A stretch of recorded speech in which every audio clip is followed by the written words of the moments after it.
Labor Day weekend. 187 guests under a white sailcloth tent in Newport, Rhode Island. My half-sister lifted her champagne glass and introduced me, like a stain you dab with a napkin and hope disappears. My name is Avery Cole. I was 31 that summer, and when she said, just a nurse practitioner, my father laughed first. Not the polite kind, the kind that tells you he agrees. If that moment feels familiar to you, if you've ever been minimized in a room full of people who were supposed to know you, take a second to like and subscribe. And tell me where you're listening from and what time it is there. I read every comment. I didn't react. I never did. That was the rule I learned early. Swallow it. Stay still. Don't make the room uncomfortable. But what no one at that table knew was this. The man paying for the entire wedding, the groom's father, the one sitting at the head table with a $2.3 million smile and a reputation built across 3 states, I had once kept him alive for 52 minutes on a collapsed bridge outside Providence. And he was about to remember. 3 weeks earlier, the invitation arrived on a humid Thursday. Thick ivory cardstock, embossed edges, a gold monogram that read L and E. Lauren and Ethan. They spelled my name wrong. Avery. They always did that. Close enough to not be corrected. Far enough to remind you that accuracy wasn't a priority. No +1. I stood in my kitchen holding the envelope between my fingers. My scrubs still smelled faintly of antiseptic. I had just finished a 14-hour shift at Bay Ridge Urgent Care. I set the invitation next to a stack of patient charts I'd brought home to review. It looked out of place there, like something expensive dropped into the wrong life. I almost threw it away. Then my phone rang. Dad. He hadn't called me in 5 weeks. Avery, he said, voice warm in that rehearsed way. Lauren really wants you there. That sentence told me everything. When my father called, it was never for me. It was always for Lauren. I asked one question. Does she? A pause. Just long enough. Of course. I hung up knowing I would go. Not because I wanted to. Because I needed to see what version of me they were selling this time. Growing up in my father's house felt like being edited out of a story in real time. Charles Bennett married my stepmother, Elaine Foster, when I was 10. Lauren was already 13. Blonde, polished, already learning how to enter a room like she owned it. Within 6 months, the house rearranged itself. Lauren got the renovated bedroom with the bay window and custom closet. Mine was the converted storage room off the laundry area. No insulation. A heater that clicked like it was counting down to something. Family photos lined the hallway. Lauren in matching frames. Me in a shoebox under the sink. Elaine introduced Lauren as my daughter. I was Charles's first. Always that phrasing. Never daughter, always qualifier. Every Sunday, I called my dad at 6 p.m. He answered. Talked for about a minute, said he'd call me back. He never did. After a while, I stopped expecting it. But I never stopped calling. That's the part people don't understand. You don't stop reaching. You just stop hoping. Lauren built a different kind of life. Perfect on the outside. Curated. She worked in event marketing. Not particularly successful, but excellent at presentation. She understood optics in a way that bordered on surgical precision. When she met Ethan Caldwell, everything escalated. Ethan was a corporate attorney, Yale Law, junior partner by 34. Clean reputation, clean suits, clean expectations. But it wasn't Ethan that mattered. It was his father, William Caldwell. Net worth somewhere north of $80 million. Real estate, private equity, quiet influence. The kind of man who didn't raise his voice because he never needed to. Lauren didn't just date into that family, she rebranded ours. Dad became a logistics consultant instead of a regional warehouse supervisor. Elaine became a culinary entrepreneur instead of someone who catered church luncheons twice a month. And me? I didn't exist. Or worse, I existed as a problem. I didn't know the full version of that yet, not until later.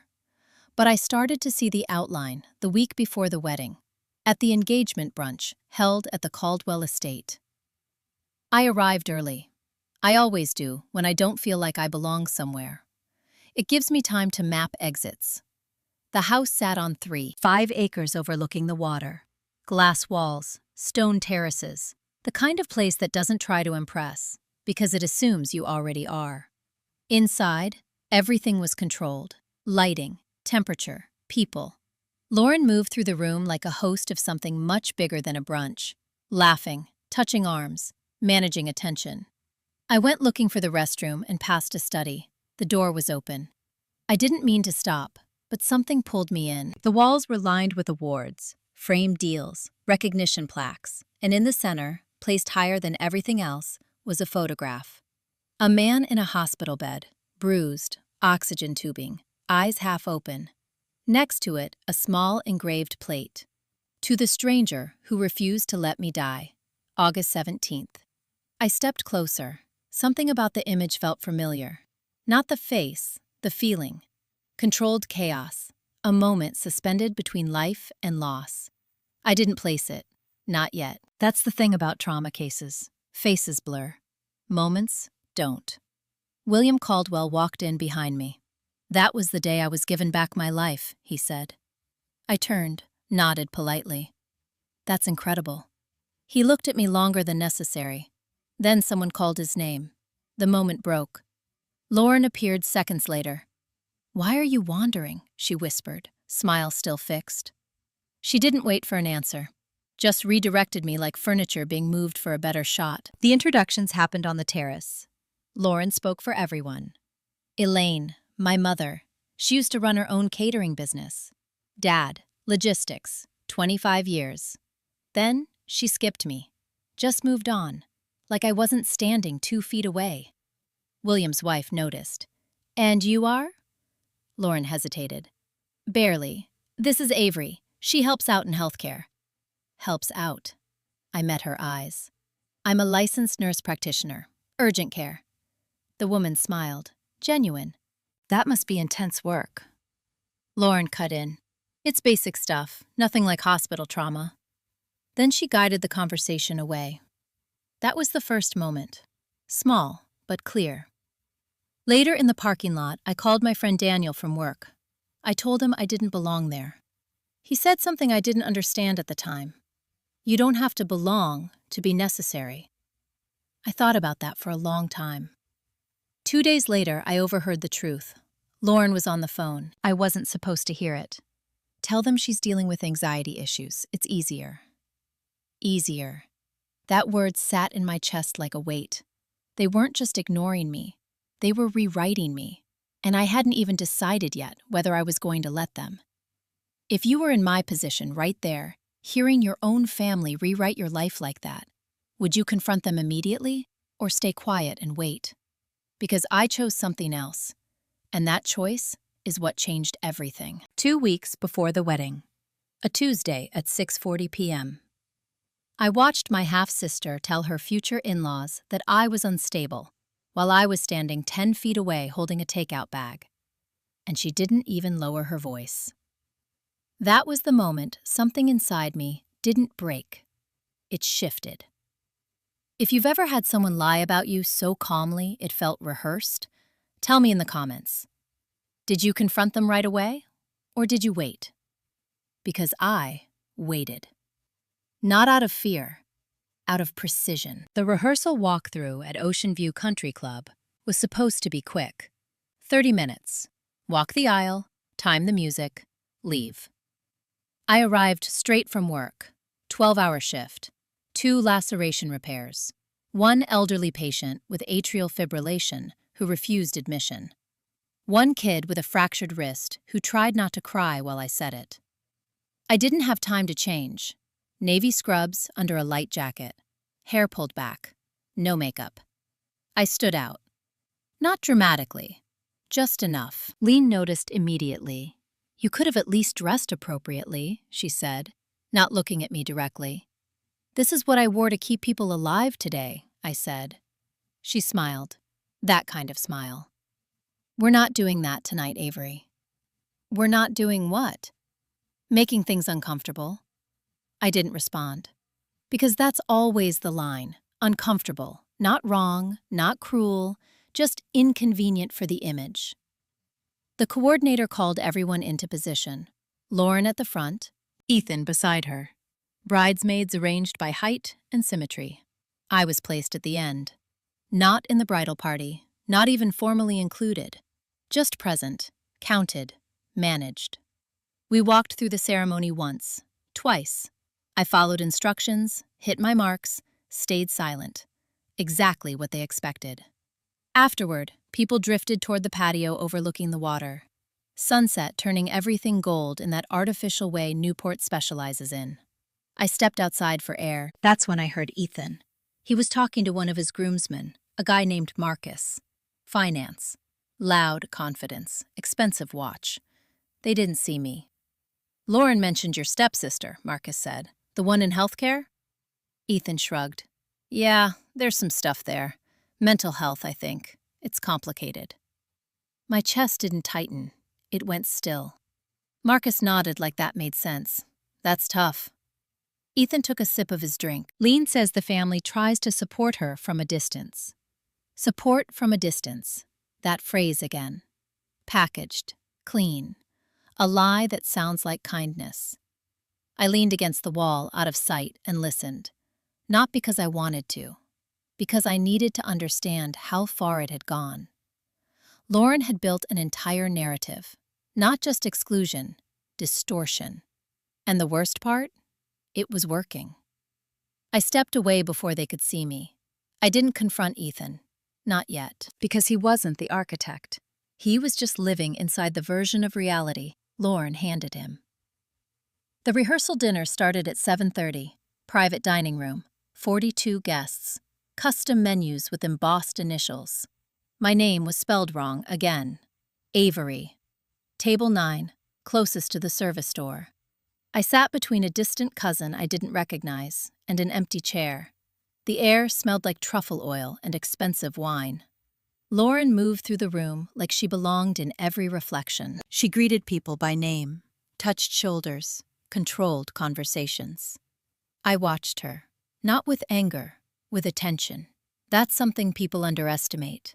Silence isn't weakness, it's observation. And observation is power, if you use it correctly. Halfway through dinner, Lauren stood up with a microphone. Crystal stemware paused midair. She smiled. You know that smile by now. I want to thank everyone who made this night possible. She started listing names. Elaine, my mom, my foundation.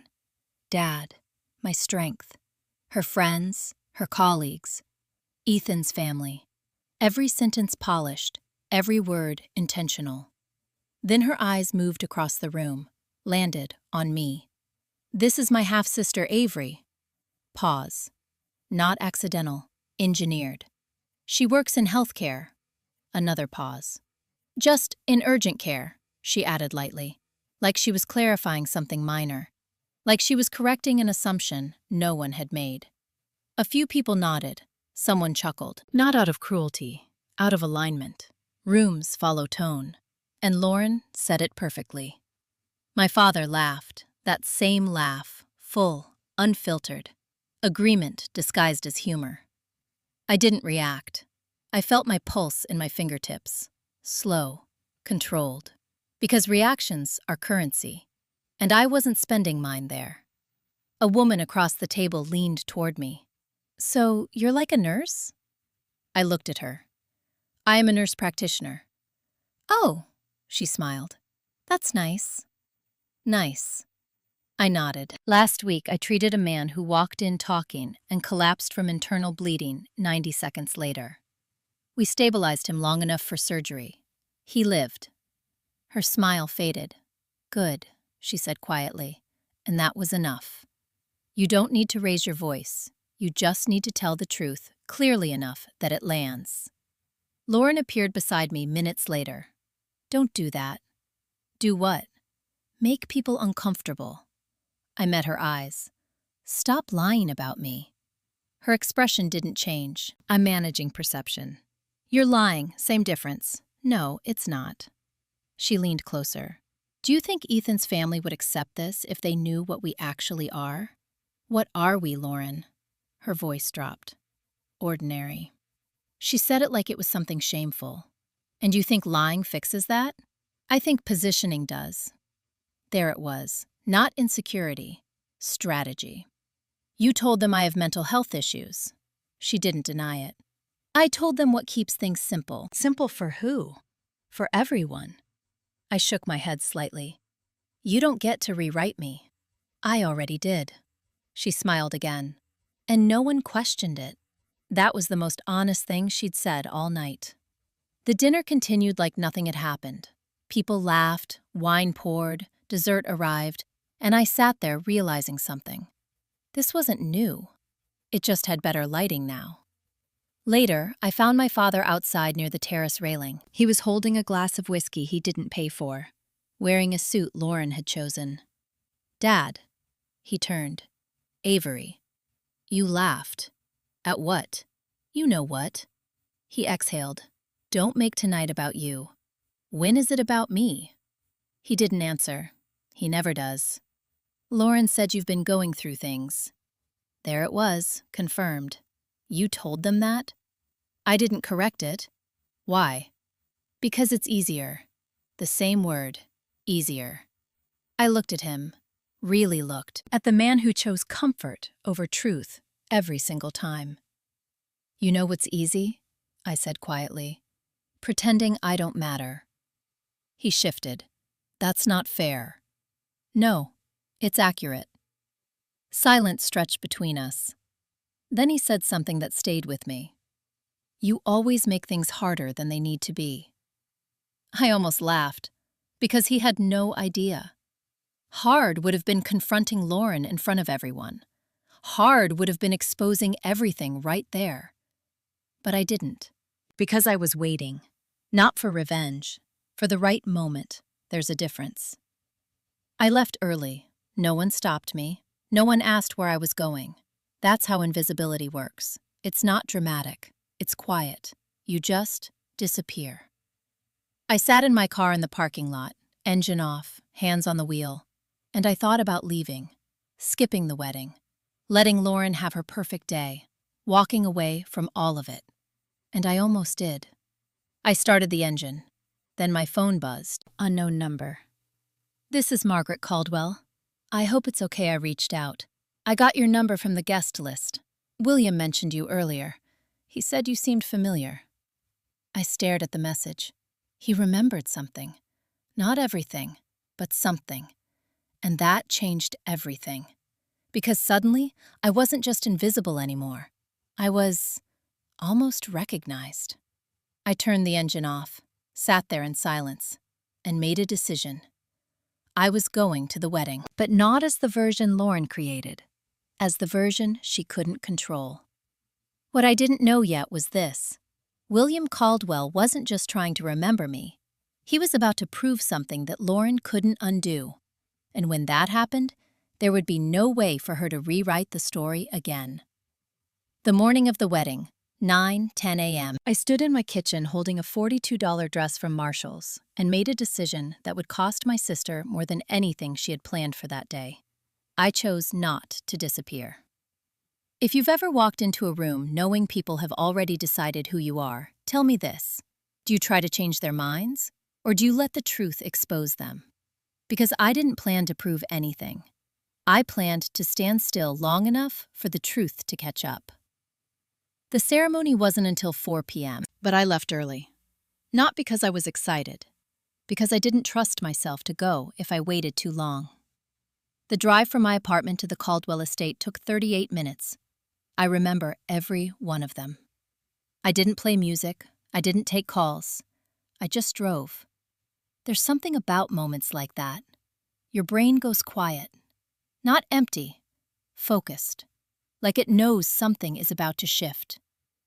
When I pulled into the estate, the first thing I noticed was the cars. Bentley, Range Rover, a black Rolls parked near the entrance, then my car. A 6-year-old Honda Civic with a crack in the rear bumper. I parked at the far end of the gravel lot, not because anyone told me to, because I've been doing that my whole life, positioning myself where I won't be in the way. I sat there for a full minute before getting out, hands on the wheel, breathing steady. Then I stepped out and walked toward the house. Lauren intercepted me before I reached the entrance. She was already in her robe, silk, white, hair half done, makeup perfect in that unfinished way. "Why are you early?" Her tone wasn't welcoming. It was strategic. "I like being on time. This is early." I didn't respond. She looked me over. The dress, the shoes, the absence of anything expensive. "Good," she said. "Good? You won't stand out." There it was again, not welcome. Assessment, control. "Stay out of the photos until I tell you," she added. I nodded, not agreement. Acknowledgement. Because sometimes the easiest way to move unnoticed is to let people think you're following their rules. Inside, everything was already in motion. Florists adjusting arrangements, photographers testing light angles, staff moving with quiet efficiency. I stayed near the edges, observed, listened. Lauren moved through the space like a director, correcting details, adjusting people, maintaining the version of reality she had built. I watched her closely because something about today felt fragile. Not visibly, but underneath, like a structure that looks perfect until pressure hits the wrong point. Around 11:30, I stepped outside to the garden. Needed air, needed space.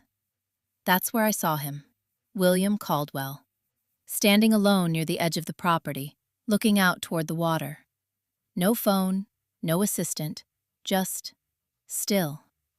I almost walked past. Then he turned, looked directly at me. There it was again, that pause, recognition trying to surface. "Have we met before?" he asked. His voice was calm, measured. "I've been here before, at the brunch." "No." He shook his head slightly. "I mean before that." A flicker, something close, then it slipped. "I meet a lot of people." I nodded. "So do I." We stood there for a second longer than necessary. Then someone called his name. He turned, and the moment broke again.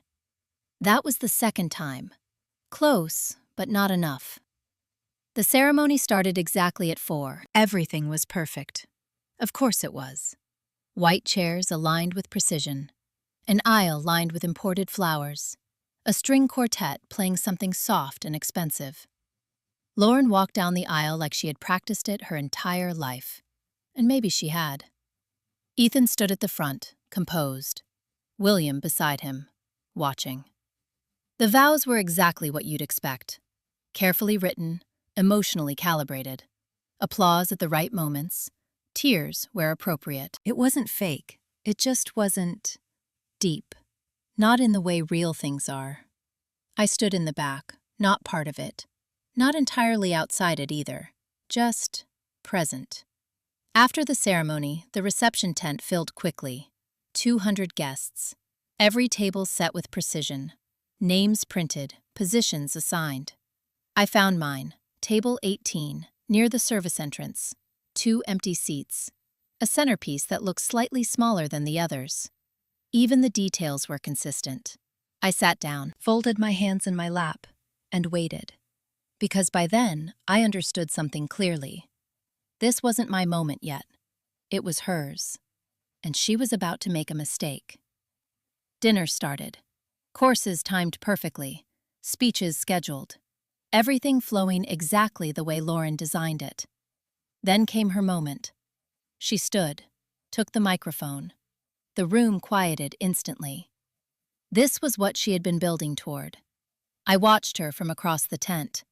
Not angry, not nervous, just aware. She started with gratitude. Her mother, my father, Ethan, his family. Every name delivered with precision. Every sentence shaped for impact. And then, her eyes moved across the room, landed on me. I felt it before she spoke, that slight shift in the air, that moment where intention sharpens. "This is my half-sister Avery," she said. Pause. "She works in healthcare." Another pause. "Just in urgent care." Light laughter, soft, encouraged. Then she added one more line. She's always been sensitive. There it was. Not direct, not explicit, but clear enough. Sensitive. Code word. Reinforcement of the narrative she had built. I didn't react. I didn't move. But something in the room did. Because this time, someone didn't laugh. I looked toward the head table. William Caldwell wasn't smiling. He was watching me. Directly. No confusion now, no uncertainty. Just focus. He leaned toward his wife, said something, then turned back to me, and I saw it. Recognition. Not complete, but close enough to matter. Lauren kept talking, didn't notice or chose not to. The speech continued. Applause. Music resumed. Conversations picked back up. But something had shifted. Subtle, but real. Because now, I wasn't invisible anymore. Not to everyone. I sat there, hands still in my lap, feeling the weight of that shift. And for the first time that day, I knew something was coming. I just didn't know how big it would be. Then, 27 minutes later, William Caldwell stood up from the head table and started walking toward me. And the entire direction of that night began to change. 27 minutes after my half-sister called me sensitive in front of 200 guests, the man funding her entire wedding stood up, left the head table, and walked straight toward mine without looking at anyone else. That was the moment the room tilted. If you've ever felt a shift like that, when attention moves and you don't know if it's about to save you or expose you, tell me, do you stay seated or do you get up? I stayed seated because movement draws eyes. Stillness holds control. William Caldwell didn't rush. He moved the way people move when they expect space to open for them. And it did. Conversations lowered, chairs subtly adjusted. People tracked him without making it obvious. He reached my table. Didn't greet anyone else. Didn't acknowledge the 2 empty chairs. He pulled one out and sat across from me. Up close, he looked older than he did from a distance. Not weak, just human. There were faint scars along his jawline, easy to miss unless you were looking for them. I noticed things like that. Occupational habit. He rested his hands on the table, studied my face. "You were at the brunch," he said. "Yes. And you work in healthcare." I nodded. "Urgent care." He didn't respond immediately, just watched. Not uncomfortable. Intentional. Then he said something that shifted the ground again. "I've been trying to remember where I know you from." My pulse didn't spike. It slowed. Because now I understood. He wasn't guessing. He was reconstructing. Memory works like that sometimes. It doesn't arrive all at once. It builds, piece by piece. Like a case coming back to you after months. "You meet a lot of people," I said. "Not like this." That sentence landed differently. Because he was right. Whatever he was remembering wasn't casual. A server approached, asked if he needed anything. He waved them off without looking away from me. Then he leaned back slightly. 3 years ago, he said, I was in an accident. There it was, the open loop closing. Partially. I didn't speak. Let him continue. Interstate 95, near the Providence Bridge. Rainstorm. My hands tightened slightly under the table, not visibly, but enough that I felt it. A truck lost control, jackknifed, multiple vehicles. He watched my reaction, carefully. I gave him nothing. "You were there," he said. Not a question, a statement forming. I took a breath. "I've been in a lot of places." He nodded slowly. "Yes, but not many people would remember details the way you just did." I hadn't realized I had reacted. That's the thing about memory tied to trauma. It lives in your body before your mind catches up. He leaned forward slightly. "I remember a voice, a woman. She kept talking to me, wouldn't let me close my eyes." I swallowed, kept my expression neutral. That's standard protocol. He shook his head. "No, this was different. You described something. Small, personal, to keep me focused." My chest tightened. Not from fear, from recognition. The memory was there now, clear, Rain hitting metal. The smell of gasoline. His car crushed at an angle that made extraction impossible without risking spinal damage. His breathing shallow, pulse irregular, and me kneeling on broken glass, holding his head in place with both hands, talking continuously so he wouldn't lose consciousness. 52 minutes. I hadn't thought about that case in a long time. Not because it didn't matter. Because if you hold on to every moment like that, you don't last in this field. You learn to let go, or you burn out. He was still watching me, waiting. You told me about a necklace, he said quietly. Something your mother gave you.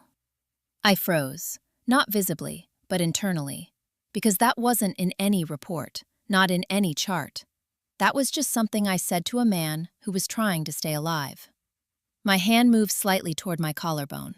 I wasn't wearing it, not today. But the instinct was there, and he saw it. His expression changed. There it is, he said, soft, certain. I didn't confirm it, not yet, because timing matters. And this wasn't the right moment. Not in the middle of a reception, not at table 18, not before everything else was in place. I looked at him, carefully. Even if I was there, I said, that doesn't change anything tonight. He held my gaze. It changes everything. Before I could respond, someone called his name from across the tent. Ethan. William glanced over, then back at me. Don't leave tonight, he said.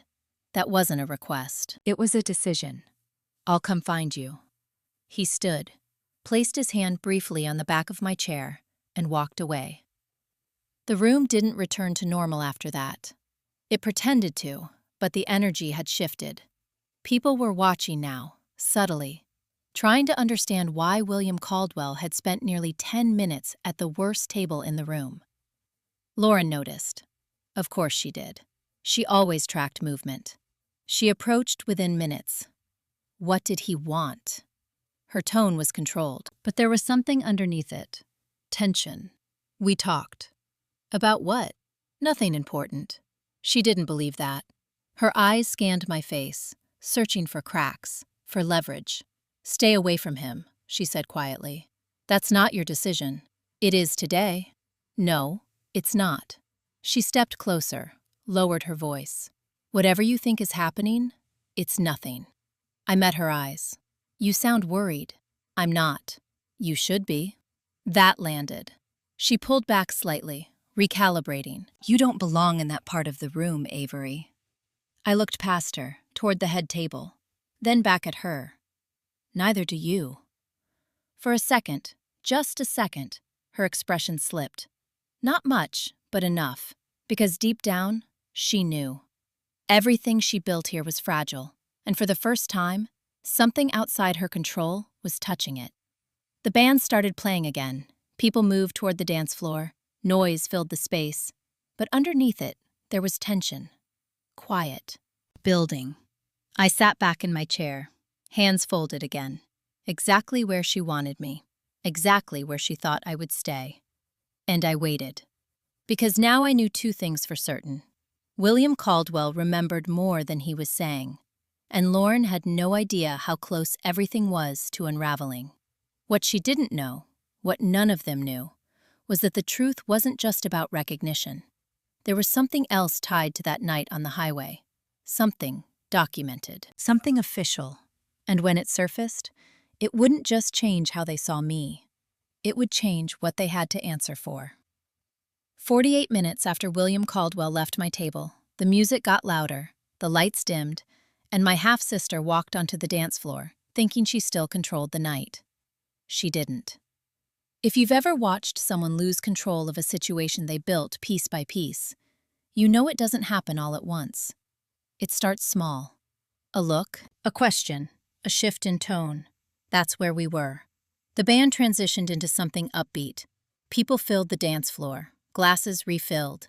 Laughter came back, but thinner now, less certain. I stayed at table 18, same seat, same posture. But the room didn't feel the same anymore. Because now I wasn't invisible. I was noted. That's a dangerous middle ground. People don't ignore you, but they don't understand you yet either. and that makes them watch. Margaret Caldwell sat down beside me. No announcement, no hesitation, just chose the seat. That alone changed how the table looked, because people like her don't sit randomly. They choose, and everyone notices where they choose to be. I didn't speak first. She did neither. We sat there for a moment, listening to the music, watching the room move around us. Then she said quietly, "My husband doesn't misremember things like this." I turned slightly. "He's been talking about that night for years." I didn't respond. Not because I didn't have anything to say, because I wanted to hear how much she knew. "He called it his second life," she continued. "Said there was someone who refused to let him die. A woman who stayed when she could have walked away." She looked at me now. Really looked. "Was that you?" I held her gaze. "What do you think?" She didn't answer immediately. Then she nodded once. "I think you already know." That was the closest thing to confirmation without saying it directly. And she accepted it. No drama, no shock, just adjustment. That's how people like her process truth. Quickly, efficiently. And then they act on it.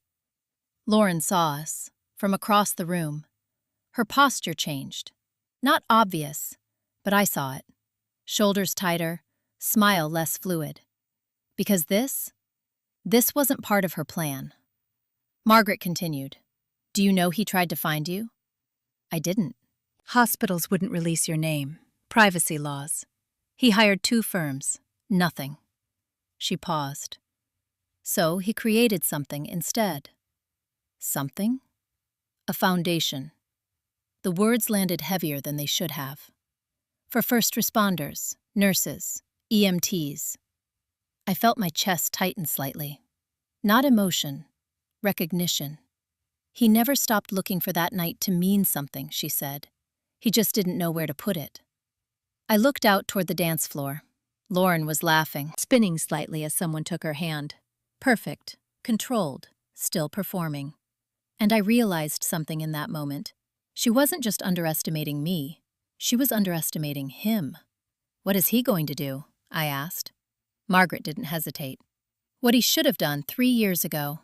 That sentence stayed with me, because it wasn't emotional, it was inevitable. Across the room, I saw William speaking with someone near the stage, the event coordinator. Then the MC. Short conversation, direct, no wasted movement. Preparation. Lauren noticed that too. She moved quickly, intercepted Ethan, spoke fast, controlled. I couldn't hear the words, but I could read the tone. Containment. She was trying to manage something she didn't fully understand yet. That's when I realized this wasn't just about recognition. This was about timing. And whatever William was about to do, he had decided it would happen tonight. Lauren approached our table. Again, but this time, she didn't look at me first. She looked at Margaret. "Mrs. Caldwell, I hope everything is perfect." Margaret smiled. "It's been memorable." Lauren caught the tone, just slightly, but enough. "We're about to start the next round of toasts," Lauren said. "I'd love for you and William to be ready." "We are," Margaret replied. Simple, controlled, final. Lauren turned to me. "Stay here." I didn't respond, because I wasn't moving anyway. She leaned closer, lower voiced now. "Whatever you think is happening, it ends tonight." I met her eyes. "You're right." She blinked, thrown off for half a second. Because that wasn't the answer she expected. "It does end tonight," I continued. "Just not the way you think." That was the first time all evening she didn't have a response ready. She stepped back, smile returning, mask back in place, and walked away. Margaret watched her go. "She's very practiced," she said. "Yes, but not adaptable." That earned a small smile. Across the room, the MC stepped forward, tapped the microphone. The sound cut through the music. "Ladies and gentlemen, if we could have your attention for a moment." The room shifted. People turned, glasses lowered, conversations paused. Lauren moved toward the center, ready, expecting.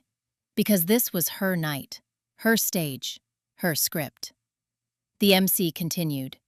We have a few more words to share this evening. He glanced toward William, who was already standing, moving toward the stage. Not rushed, not hesitant, certain. Lauren's smile widened. Relief. She thought this was part of the plan, that he was about to welcome her, validate her, seal everything she had built. She had no idea. None. William reached the stage, took the microphone. Didn't smile, didn't look at Lauren first. He looked at the room. Then he looked at me. Directly. And in that moment, before he even said a word, I knew. Everything Lauren had constructed was about to collapse in front of everyone she had tried to impress. And this time, there would be witnesses. 8 minutes after the MC handed over the microphone, the music cut completely, the lights steadied, and the man my sister had built her entire future around chose a different story to tell. Not hers. If you've ever felt the exact second a room turns, when everyone senses something is off, but no one knows what yet, you know how quiet it gets. That was the silence. Heavy. Waiting. William Caldwell stood center stage, one hand around the microphone, the other resting loosely at his side. No smile, no performance, just presence. Most of you know, he began. 3 years ago, I was in a serious accident. His voice carried without effort, trained, measured. The kind of voice people listen to without being told. Lauren stood near the dance floor, angled toward him, smiling like this was expected. It wasn't. Interstate 95, late August. Rain so heavy you couldn't see more than 10 feet ahead. The room stilled further. Even the staff stopped moving. An 18-wheeler lost control, multiple vehicles. I was pinned inside my car for just under an hour. He paused, let that sit. I wasn't supposed to survive. That shifted something. People leaned in, not physically, mentally. Because now this wasn't a wedding speech. This was something else. For 52 minutes before any emergency team arrived, one person kept me alive. Lauren's smile tightened, just slightly, still holding, but not as easy. A woman. William continued. She crawled through wreckage, stabilized my neck, and refused to let me lose consciousness. My hands tightened under the table. I didn't look away. Because now, it was happening. He scanned the room, slow, intentional. I never found her. Hospitals couldn't release her name. Privacy laws. I hired people. Nothing. A small murmur moved through the guests. Curiosity, engagement. This was no longer background noise. For 3 years, I called her the reason I'm still here. He took a breath. And tonight, I believe I found her. There it was, the pivot, the open loop closing. But not fully, not yet. The room shifted again, people turning, looking around, trying to anticipate where this was going. Lauren's posture changed, subtle, but visible if you knew her. Her shoulders locked, her smile held, but it wasn't natural anymore, because she didn't know this script. William turned, not toward Lauren, not toward Ethan, toward the back of the room, toward table 18, toward me. The woman who kept me alive is here tonight. Silence. Not quiet. Silence. The kind that presses against your ears. Every head turned, every eye searching, landing on me, the girl in the navy dress, at the worst table, near the service entrance, the one they were told not to notice. Her name is Avery Cole. The name landed clean, no hesitation, no mistake. For the first time that entire day, my name was said correctly, and it carried, across the entire room. Lauren didn't move, couldn't, because this was not recoverable in real time. William continued. About an hour ago, I sat at her table and asked her a few questions. He held up his phone slightly. Then, I made a call. A few people shifted, attention sharpening, because now, this was moving into proof. St. Anne's Medical Center, The urgent care network she works for maintains incident reports tied to emergency response assistance. He looked at the screen briefly. On August 17th, 8:42 p.m., Avery Cole, nurse practitioner, was documented assisting in a multi-vehicle trauma incident on I-95. There it was, Layer 2. Evidence, not memory. Record. She provided manual cervical stabilization for 52 minutes until paramedics arrived. The room didn't move, didn't breathe. He lowered the phone. There's a reason I'm standing here tonight. His voice dropped slightly, more personal now, because earlier this evening, someone referred to her as just urgent care. A ripple, small, but sharp. Lauren's face lost color, just enough. William didn't raise his voice, didn't need to. Let me explain what that means. His gaze never left the room. It means kneeling on wet asphalt while traffic is still shifting around you. It means holding a stranger's life steady with your hands while you don't know if help is coming. It means choosing to stay when walking away would be easier. Easier. That word again. But now, redefined. I felt something shift in my chest. Not validation, not exactly. Something quieter. Recognition. From someone who understood the weight of that moment. William took a step forward. The spotlight followed him. She didn't do it for attention. She didn't come forward. She didn't tell anyone. He paused, and yet tonight, she was seated at the back of this room like she didn't matter. That landed harder than anything else. Because it wasn't just about me anymore. It was about what they had done. Publicly. Knowingly. He turned then, finally, toward Lauren, who stood frozen. Perfect dress, perfect makeup. No script, no control. Lauren, he said her name calmly. Earlier tonight, you described Avery in a way that doesn't align with the facts. There it was, direct, not loud, but undeniable. Lauren opened her mouth, closed it, recalibrating. Fast, always fast. William continued before she could recover. I'm not interested in embarrassing anyone. That was almost kind. Almost. But I am interested in accuracy. Accuracy. That word cut clean. Because that's what she had avoided all night. The truth. He turned back to the room. And then, he added something that shifted everything again. 3 years ago, I created the Caldwell Foundation. Murmurs again. Recognition. Money. Scale. It funds medical training and emergency response programs. Pause. But I've never publicly named the reason it exists. He looked at me. Until now. That was the third layer beginning to surface. Not just recognition, not just proof. Consequence. Lauren took a step forward. William. Her voice cracked slightly. First real break. He raised a hand. Not aggressive, just final. Let me finish. And she stopped. Because in that moment, she had no authority left. The room wasn't hers anymore. William looked back at the guests. The first official recipient of the Caldwell Foundation Recognition Grant, $250,000 toward advanced medical training, will be Avery Cole. The number hit the room like a wave. Not applause. Not yet.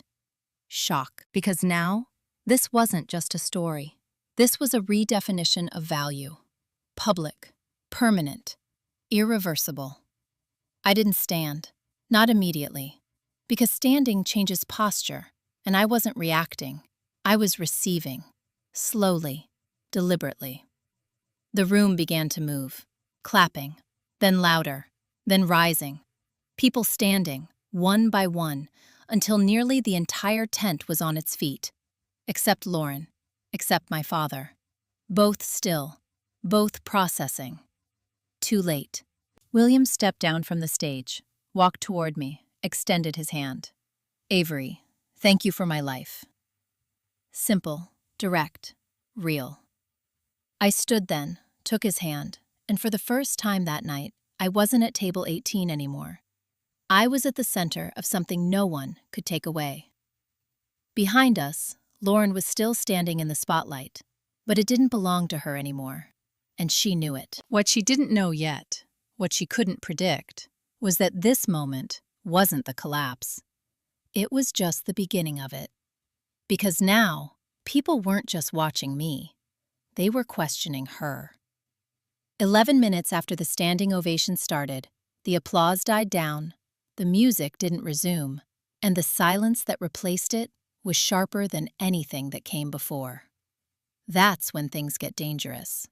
Not loud chaos, quiet exposure. If you've ever been in a room where the truth has already landed and everyone is waiting to see what happens next, you know this part. No one moves first. Everyone watches. William's hand was still around mine for a second longer than necessary.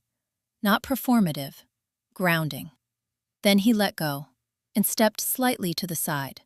Not leaving, just repositioning, making space for what came next, because he knew this wasn't finished, not even close. I stayed where I was, standing, not rushing to the stage, not stepping forward, still controlled. Because silence, when you hold it long enough, becomes power. The room was still, 200 people, watching, waiting. Lauren finally moved. Of course she did. She always does. Control doesn't disappear overnight. It fights. She stepped toward the microphone, not rushed, measured, smile returning, reconstructed. That was her skill, recovery. Ladies and gentlemen, her voice was steady, almost perfect. What an incredible story. There it was, reframe attempt.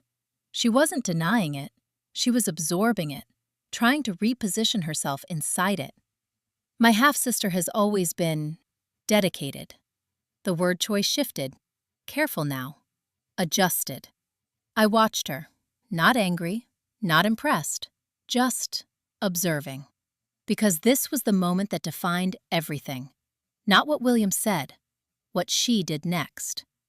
She turned slightly toward me, soft smile, public warmth.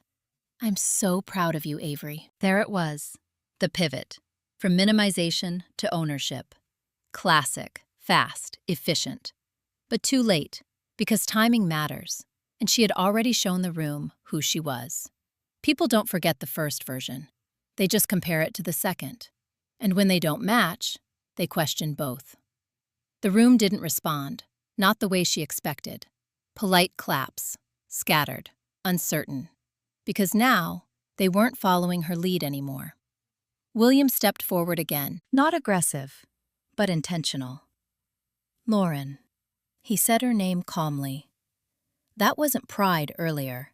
That was reduction. Clean, direct, no space to reinterpret. Lauren's smile held, but her eyes, they shifted. Just slightly. You're misunderstanding. I don't think I am. That landed harder than anything before it, because it wasn't emotional. It was final. Ethan stepped in, from the side, positioning himself next to her. Not touching, just present, trying to stabilize something he didn't fully understand yet. What exactly is going on here? He asked. His voice wasn't loud, but it carried, because now he was asking publicly, and questions change everything. William turned toward him. What's going on is simple. He gestured lightly toward me. The woman who saved my life was misrepresented in this room, and I don't ignore things like that. Ethan looked at Lauren, then back at William, then at me. Really looked, for the first time. Not through Lauren's version. Direct, evaluating. That's when I saw it. The shift. Not full understanding, but doubt. And doubt is where everything starts to unravel. Lauren spoke quickly, trying to regain control. This is being blown out of proportion. No, that came from Margaret. Clear, sharp, from across the room, and everyone heard it. Because she didn't raise her voice. She didn't need to. You told our family Avery had emotional issues. The room tightened, again, because now the third layer was approaching. Not just misrepresentation, false narrative. Lauren's composure cracked, not visibly to everyone, but I saw it. Her fingers tightened around the mic, just slightly. That wasn't what I meant. Then what did you mean? Margaret again, relentless, precise. Lauren looked around, searching, for support, for alignment, for anything. My father shifted in his seat, didn't stand, didn't speak. That told me everything. Because this was the moment he could have corrected it. And he didn't. Again. I felt it. Not sharp, not painful, just confirmation. Lauren tried a different angle. I was trying to protect the family image. There it was, the truth. Finally. And it landed worse than any lie. Because now, everyone understood. This wasn't a misunderstanding. It was intentional. William didn't react emotionally. He nodded slightly, as if something had just been confirmed, at the cost of someone else's reality. He said it calmly, and that sentence, that one sentence, cut through everything. Lauren's eyes filled, tears, fast, controlled, deployed. I didn't look away, because I've seen real distress. This wasn't it. This was strategy. "You're humiliating me on my wedding day!" Her voice cracked. Victim pivot. Predictable. Effective. Sometimes. But not here. Not anymore. Because the room had already seen the first version. And once people see the first version, they don't fully believe the second. William didn't raise his voice. I'm correcting the record. That was colder than anger. Because it wasn't reactive. It was deliberate. Ethan stepped back slightly, creating space between them. Not obvious, but real. Lauren noticed. That hurt her more than anything said out loud, because distance is a signal. She turned to him. "You're just going to stand there?" He didn't answer immediately. Then he said quietly, "You told me she was unstable." There it was, direct, no audience filter. Lauren's breath caught. "I didn't. Did you?" Silence. And silence is an answer. Ethan exhaled slowly, ran a hand through his hair, looked at me again, longer this time, reassessing everything, then back at her. "Why?" One word, and she didn't have a clean answer. Because there isn't one. Not a good one. I stood there, still, watching it unfold, not stepping in, not adding anything. Because this part, wasn't mine to drive. It was theirs. The consequences, the unraveling, the exposure. Lauren's voice dropped, lower now, more real. I needed everything to be perfect. There it was, finally, honest and completely empty. Because perfection built on distortion doesn't hold. Not under pressure, not in front of 200 witnesses, not when truth has already been introduced. William stepped back. Done. He had said everything he needed to say, and more importantly, he had said it publicly, which meant it couldn't be undone. The room stayed quiet, no music, no distraction, just people processing, recalculating, reevaluating. I looked around slowly, at faces that had ignored me, dismissed me, accepted a version of me that wasn't real. And now, they were seeing something else. Not because I argued, not because I proved anything, because the truth arrived on its own. That's the part people don't understand. Real power isn't loud. It's patient. It waits. And when it shows up, it doesn't need to fight. It just stands there. Lauren lowered the microphone, hands slightly shaking now, control slipping. Not gone, but fractured. And once something fractures, it never returns to the same shape. What she didn't realize yet, what none of them fully understood, was that this moment wasn't just social damage. There were implications, real ones. Because what she admitted, in front of witnesses, wasn't just cruel. It was documented. And by the end of the night, that would matter in a way she never anticipated. 32 minutes after my sister admitted she lied, the band still hadn't resumed. Half the guests were whispering instead of dancing, and I stepped outside the tent to make a phone call that would change what happened next. Not louder, smarter. If you've ever realized mid-conflict that emotion won't fix anything, but documentation might, you already know why I walked out. The air outside was cooler, quieter, honest. I stood near the stone path by the hydrangeas, pulled my phone out, and opened my email. 3 messages sat unread. One from the Caldwell Foundation, one from an unknown number, and one from St. Anne's Medical Center. Timestamped 6:18 p.m. Subject line: Incident Commendation Record, August 17th. I didn't open it yet. Not immediately, because timing matters. Inside the tent, voices were rising again. Not arguments, not yet. Just tension trying to find direction. I could have gone back in right then, taken the stage, said everything, ended it. But that wouldn't have been effective. That would have been reactive. And reactive doesn't hold. I needed structure, proof, sequence. I opened the email. The document loaded slowly. Formal letterhead, administrative language, clinical precision. Avery Cole, NP, is hereby formally recognized for emergency intervention during a multi-vehicle trauma incident on Interstate 95 on August 17th at approximately 20:42 hours. I scanned the rest, every detail, every action, every timestamp.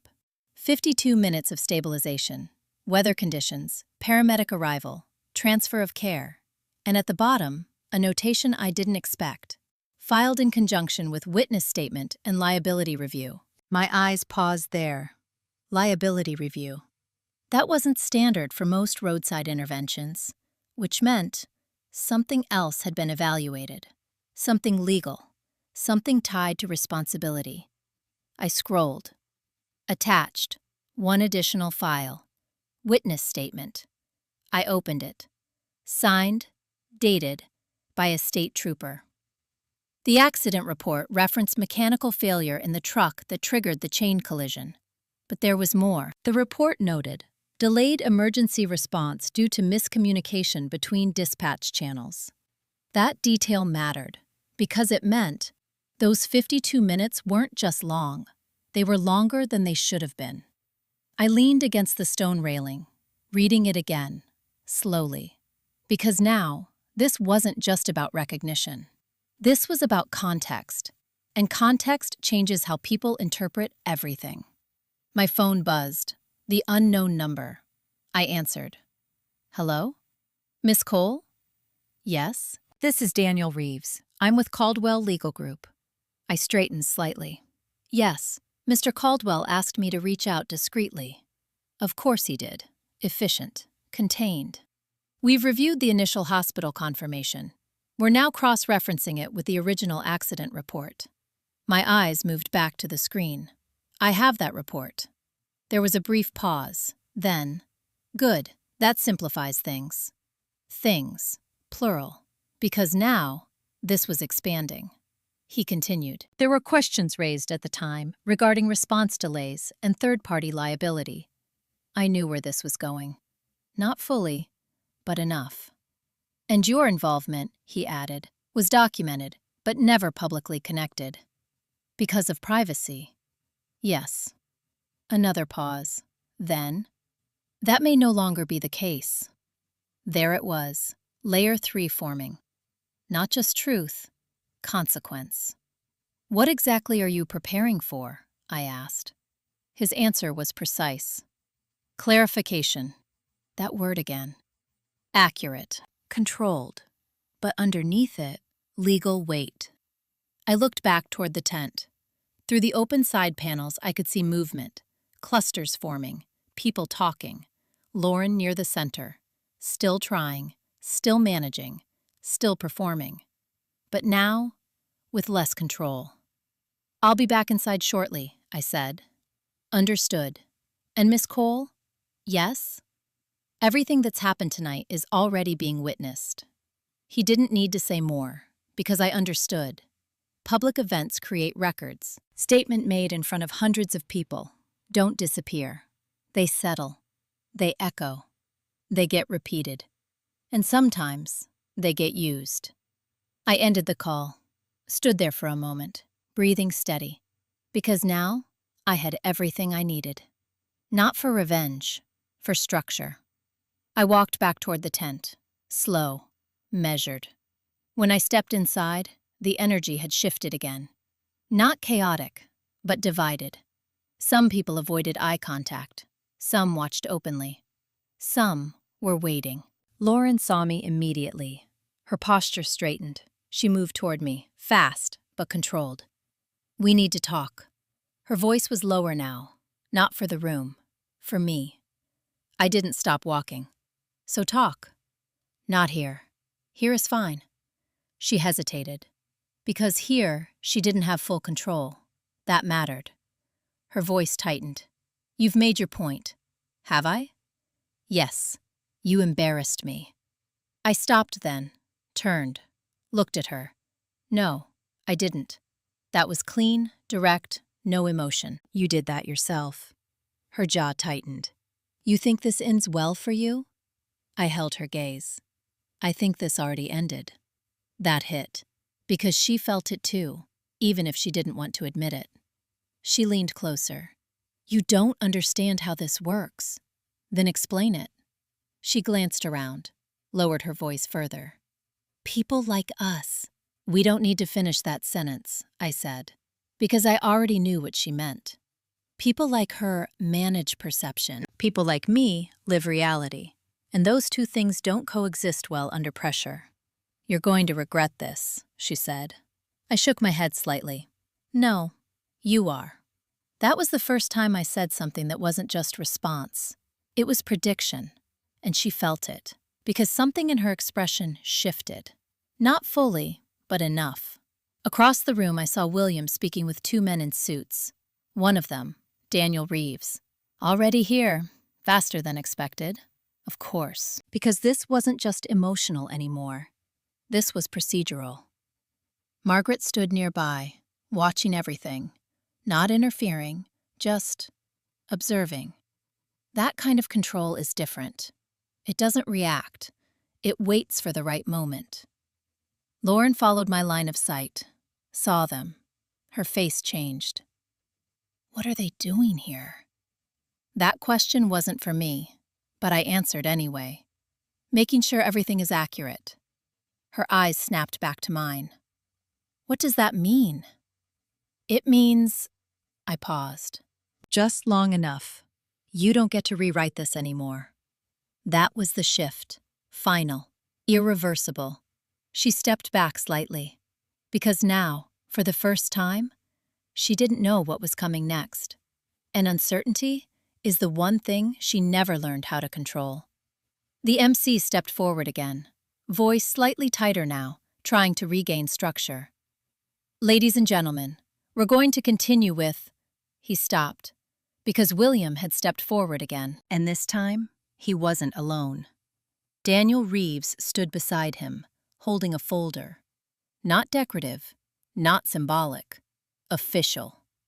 The room quieted instantly, because people recognize that kind of energy. Not celebration, not performance. Something else, something real. I felt it before anything was said. That shift, from social consequence to something deeper. And Lauren, standing just a few feet away from me, finally understood it too. Because this wasn't about embarrassment anymore. It was about accountability. And once that enters the room, there's no going back. 9 minutes after the lawyer stepped onto the stage with a folder no one had planned for, the room stopped being a wedding and started feeling like a hearing. Not formal, but final. If you've ever watched a situation cross that invisible line, where it's no longer about feelings and becomes about facts, you know the energy. It sharpens. That's where we were. William stood at the microphone again, Daniel Reeves beside him, Margaret slightly behind. Positioning, deliberate, nothing accidental anymore.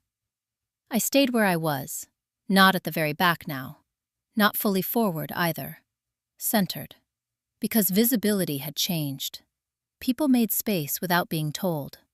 Lauren stood 10 feet away from me, still, rigid, her hands clasped together too tightly. That's how I knew. She felt it, not just socially, structurally. William didn't waste time. I didn't intend to speak again tonight. Pause. But there are details that deserve clarity. Clarity. That word again. He gestured slightly toward Daniel. Daniel Reeves, legal counsel for the Caldwell Foundation. A ripple moved through the room. Recognition. Title. Authority. Because now, this wasn't storytelling. This was documentation. Daniel stepped forward, opened the folder. His voice was different from William's, less personal, more precise. Good evening. He didn't smile, didn't soften anything. We've conducted a preliminary verification of the August 17th incident referenced earlier. He held up a document. Hospital record.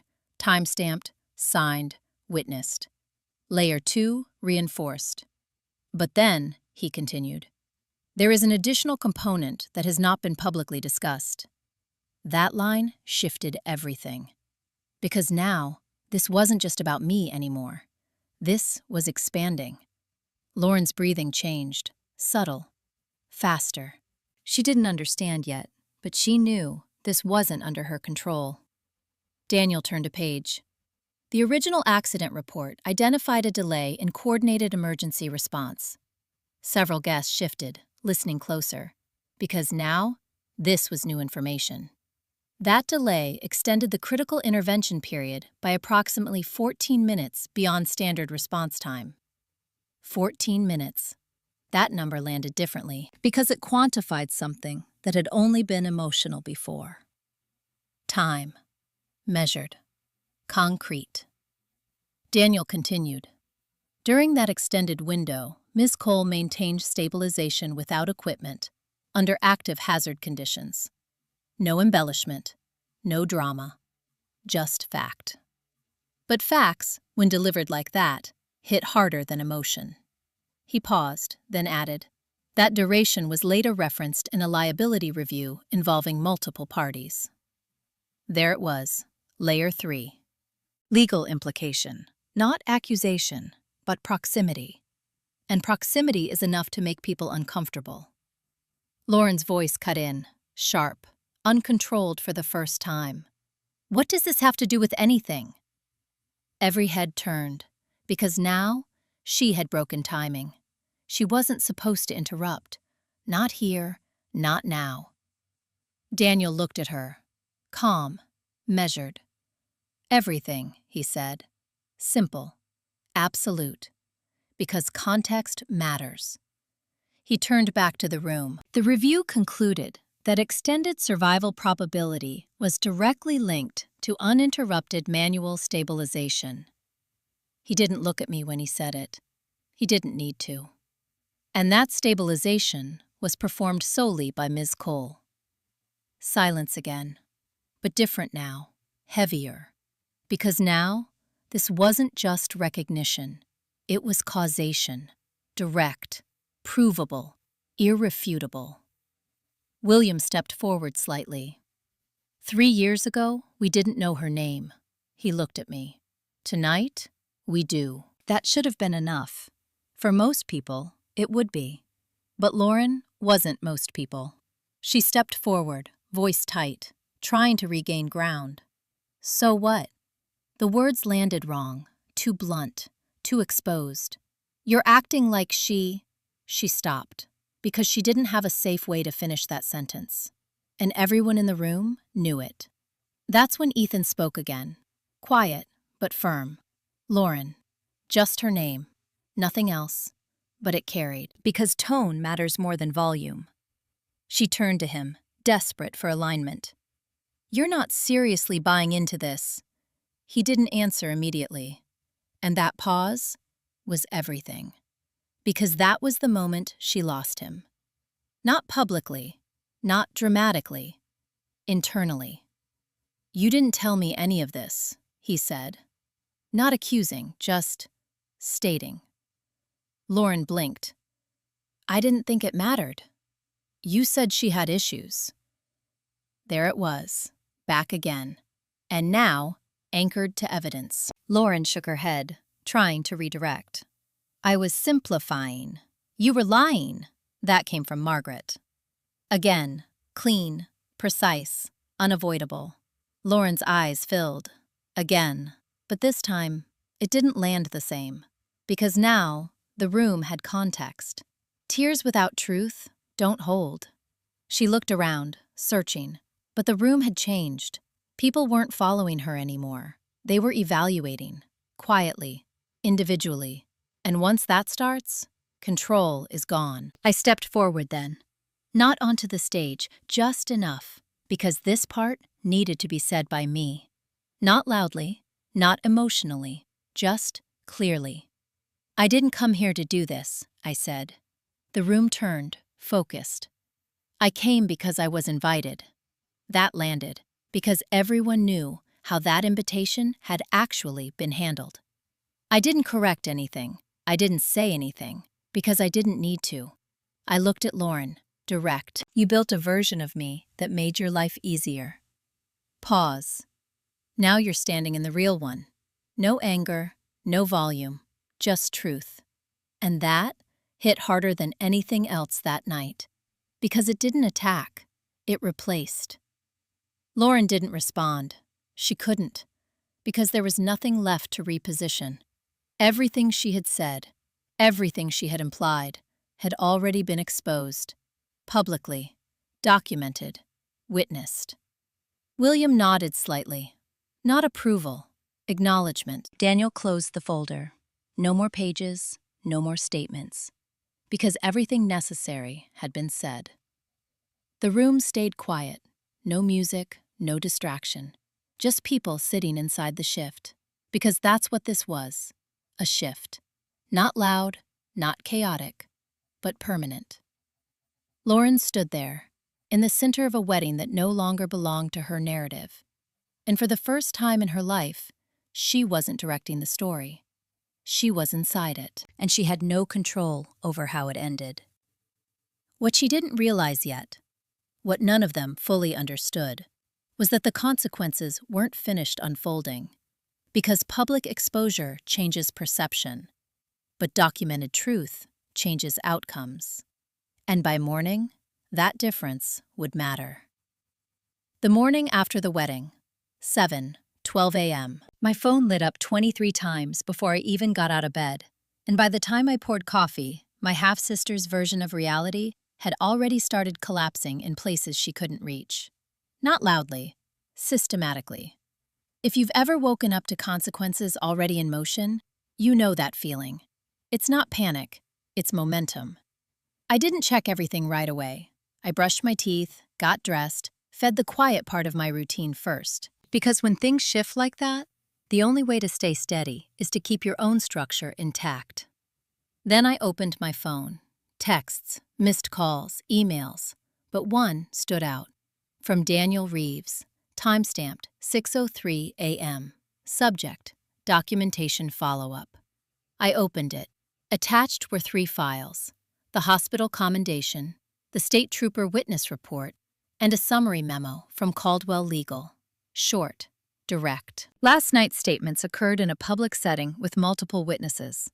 Certain misrepresentations acknowledged during the event may carry reputational and contractual implications, depending on context. I read that line twice. Not because it was complicated, because it was precise. Reputational, contractual. Not emotional, not personal, structural. I scrolled. At this time, no formal action is being pursued. However, documentation has been preserved. Preserved. That word matters, because it means this isn't disappearing. My phone buzzed again. This time, my father. I let it ring once, twice, then answered. Avery. His voice sounded different. Not strong, not rehearsed, just tired. Yes. A pause, longer than usual. I'm sorry.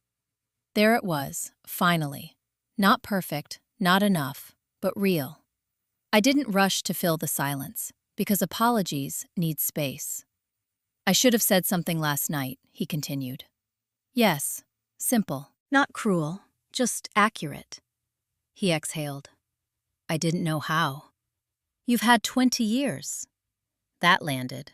He didn't argue, didn't defend, because he couldn't.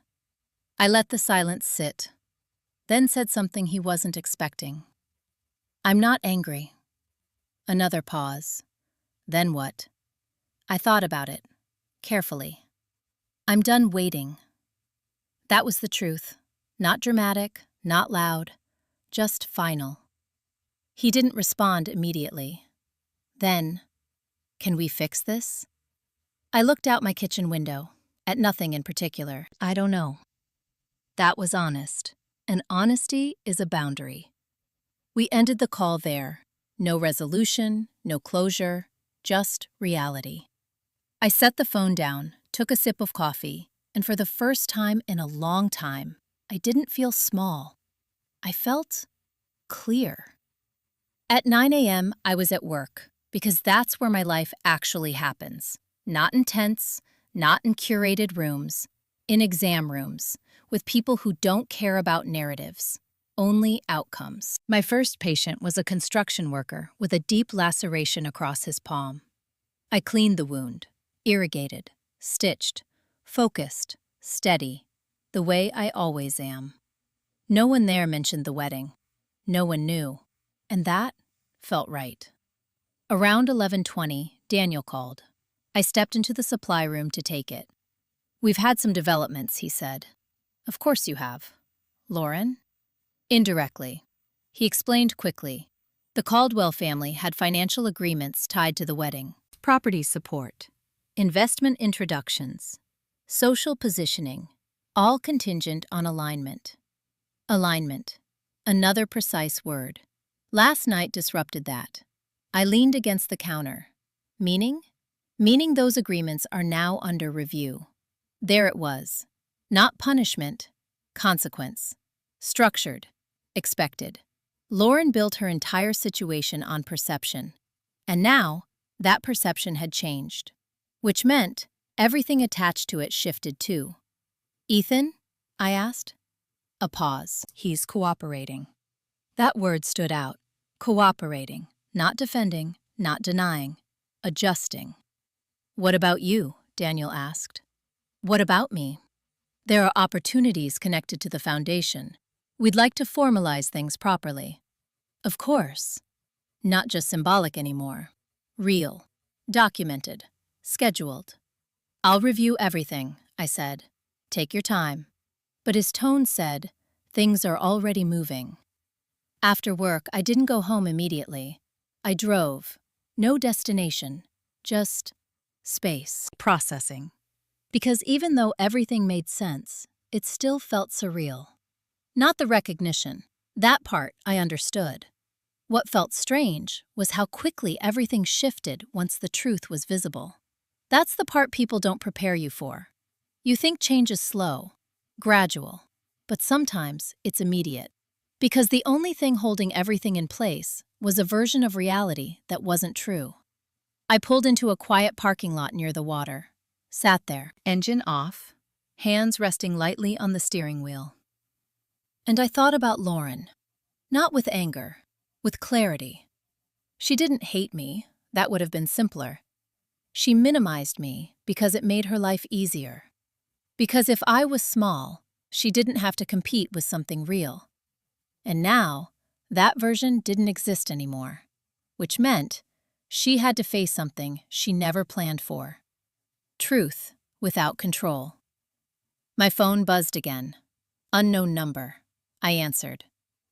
Avery? Yes, it was Ethan. His voice was different, quieter, less certain. I wanted to talk.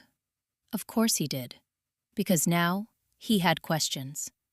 Not about me, about her. I listened, didn't interrupt, didn't guide. Because this part wasn't mine to influence.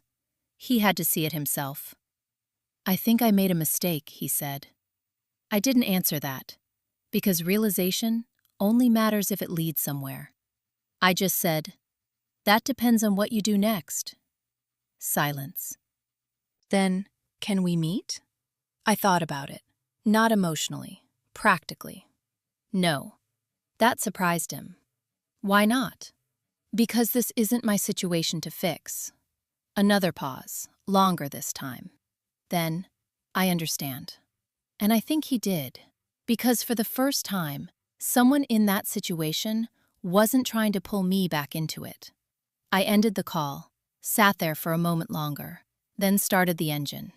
Because life moves forward, whether people are ready or not. What I didn't know yet was that by the end of that week, Lauren would try one more time to regain control of the narrative. And that attempt would be the one that finally broke everything completely. 4 days after the wedding, Thursday at 8:26 p.m., my half-sister tried to take control back with a carefully written message, and by midnight, she had lost more than she realized. Not because I responded, because she misjudged who was watching. If you've ever seen someone double down after being exposed, you know how this goes. They don't fix it, they repackage it. Lauren chose repackaging.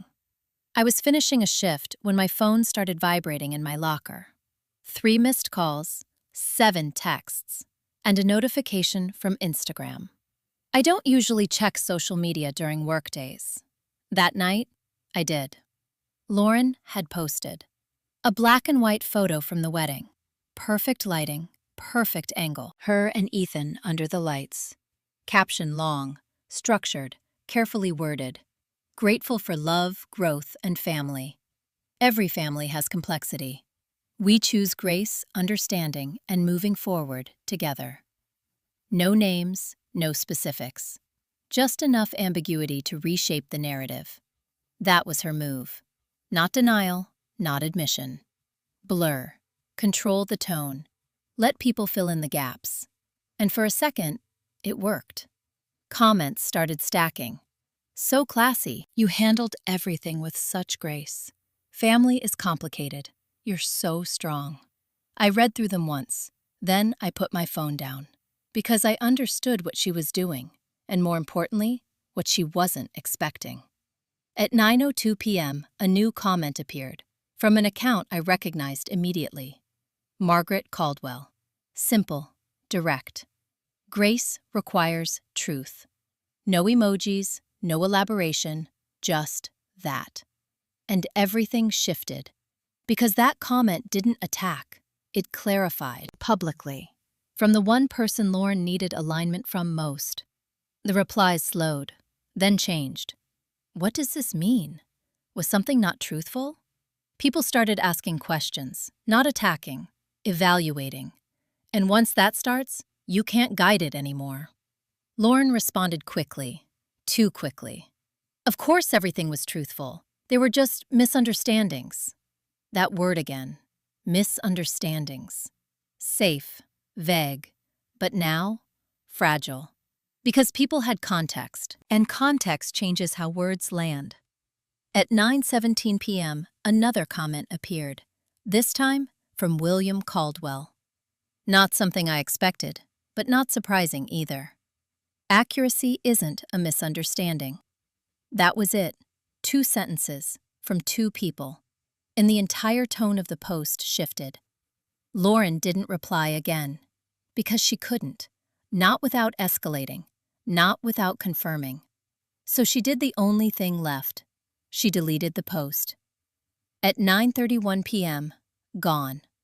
But not really, because screenshots exist, and by then, people had already seen it, shared it, discussed it. That's the thing about control. Once it slips publicly, you don't get it back by removing evidence. You just confirm it mattered. I didn't comment, didn't engage, didn't need to, because this wasn't my conversation. It was theirs, and they handled it better than I ever could have. At 10:04 p.m., my phone rang. Lauren. I stared at it for a second, then answered. Avery. Her voice was tight, not emotional, controlled, but strained. You let them do that. I leaned against my car in the dark parking lot. No, I didn't do anything. You could have stopped it. How? By saying something. I already did. Silence. Short, sharp. You're ruining everything, she said. There it was. Not apology, not reflection. still control, still externalizing. I didn't raise my voice. I didn't need to. Lauren, pause. It's already ruined. That landed because she knew, even if she wouldn't admit it. You think you've won? That question. It always comes. I don't think this is something you win. Another pause. Longer. Then, what do you want? Finally, the right question. But late. Too late. I thought about it, carefully.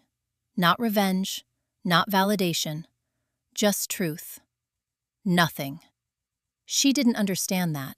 I could hear it in the silence. Because for her, everything is transactional. Everything has a goal, an outcome, leverage. But this wasn't about getting something. It was about not accepting something anymore. You're lying. No, I'm done. That was it. No anger, no escalation, just final. She exhaled sharply. You're going to regret cutting off your family. I almost smiled, because that assumption, that I needed them, was the foundation of everything she built. I'm not cutting anything off, I said calmly. I'm just not participating anymore. That difference matters, because one is reaction, the other is decision. She didn't respond, and for the first time in our entire lives, she didn't have the last word. The call ended. I stood there for a minute, phone still in my hand, not shaking, not emotional, just clear. That's what closure actually feels like. Not dramatic, not loud, quiet, complete. The next morning, I got an email from the Caldwell Foundation. Formal offer. $250,000 grant. Advanced Trauma Certification Program. Travel. Research opportunities. All structured, all documented, all real. My name spelled correctly. Every time. I signed it. Not because of what happened at the wedding, because of what I had already done long before it. That difference matters. At work, nothing changed. Patients still came in, injuries still needed care, lives still moved forward. And so did I. Dr. Harris caught me between cases. Heard something interesting about you, he said. I shrugged. It was just a situation. He nodded, then said something simple. You handled it right. That meant more than anything online, because it came from someone who understood substance, not performance. Later that afternoon, I checked my phone. One message, from my father. No call, no pressure, just a text. I'm trying to do better. I read it, didn't reply. Not yet. Because change isn't proven in one sentence. It's proven over time. And I wasn't rushing that anymore. What I didn't know yet was that Lauren's silence wasn't acceptance. It was recalculation. And the next time I saw her would be the last time we ever spoke as sisters. 6 weeks after the wedding, Thanksgiving at 5:18 p.m. I walked into a dining room with 12 seats, and for the first time in my life, there was a place set for me that wasn't an afterthought. Not at the edge, not near a door, at the table. If you've ever waited years to feel chosen instead of tolerated, you know that moment. It doesn't arrive loud, it settles. That's how it felt. William Caldwell opened the door himself. No staff, no announcement. Avery, he said, like my name had always belonged there. Inside, the house was quieter than I remembered. Not empty, just intentional. Margaret met me in the hallway. She didn't hug me. She didn't overstep. She simply said, "We're glad you're here," and meant it. That's the difference. Not words, weight. The table was set for 12. Real china, no excess, no performance, just presence. There was a small place card in front of one seat. Avery Cole, spelled correctly. I touched it briefly before sitting down. Not for anyone else. For me. Dinner moved naturally. No speeches, no forced gratitude. Conversations about work, about travel, about things that didn't need to impress anyone. At one point, William turned to me. Have you decided on the program? Johns Hopkins Trauma Certification. Start date in January. He nodded. Good choice. That was it. No spectacle, no validation needed. Just alignment. Later, Margaret asked about my work. Not in a polite way, in a real way. What cases stay with you? That question. Only people who understand impact ask that. I answered honestly. A pediatric asthma case that almost turned. A late-stage infection that came in too late. A man who walked out who shouldn't have. The room listened. Not impressed. Engaged. That's respect, not applause. Attention. At 7:42 p.m., my phone buzzed. I stepped away briefly. Checked it. One message. From my father. Happy Thanksgiving. I miss you. I stared at it for a moment, then typed back. Happy Thanksgiving. That was all. Not rejection, not reconciliation. A boundary. Clear. Measured. Earned. When I returned to the table, no one asked where I had gone. No one needed to, because presence there was assumed. After dinner, we moved to the living room. Fireplace on, low light, quiet conversations. William handed me something, a small envelope. No ceremony. Inside, a copy of the original commendation, framed, updated. My name, my title, correct. With one additional line at the bottom. In recognition not just of action, but of character under pressure. I looked at it, then at him. You didn't have to do this. He shook his head slightly. I did. Because people should be seen for what they actually do. Simple, accurate, final. Around 9:10 p.m., I stepped outside. Needed air. The night was cold, clear, still. I stood there alone for a minute, breathing, thinking. Not about the wedding, not about Lauren, about everything after. Because that's what mattered, the shift. Not the exposure, the result. I heard the door behind me, turned. Lauren. She stood a few feet away, no performance, no audience, just her. This was the moment I knew was coming, the last conversation. She looked different, not broken, not dramatic, just stripped of control. I didn't expect you to come here, she said. I was invited. A small nod. Of course you were. Silence. Then, I messed up. There it was, finally. No framing, no strategy, just truth. I didn't respond immediately.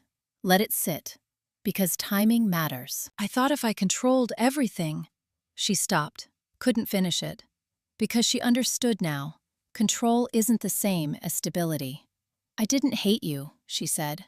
I just needed you to be smaller. There it was, the core, clear, honest, and completely unacceptable. I met her eyes. I know. That landed, because acknowledgement isn't forgiveness, it's clarity. She looked down, then back up. I don't know how to fix it. I shook my head slightly. You don't. Not cold. Not harsh. Just true. Some things don't get fixed. They get understood. And then, you move accordingly. A long silence stretched between us. Then she asked, Are we done? That question. It always comes at the end. I thought about it, carefully. Because this was the final boundary. We're not the same anymore. She nodded slowly, like she already knew. That's fair. No tears, no collapse, just acceptance. And for the first time in our lives, that was enough. She turned, walked back inside. And I didn't follow. I stayed outside a little longer, breathing in the cold air, feeling something I hadn't felt in a long time. Not relief, not victory. Peace. The kind that doesn't need to be announced. The kind that stays. A week later, I started my certification program paperwork. 3 months after that, I was in Baltimore. 6 months after that, I was assisting in trauma procedures I had only studied before. My world expanded, not because of what happened at the wedding, Because I stepped fully into what I already was. My father kept texting. Not often, but consistently. No pressure, no expectations. Just effort. We're not fixed, but we're not pretending anymore. And that's a start.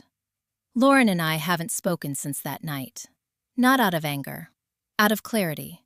Because some relationships only work when one person is smaller. And I'm not. Not anymore. If you've ever been the person at table 18 in your own life, the one people overlook, rewrite, or reduce, remember this. You don't need to fight to be seen.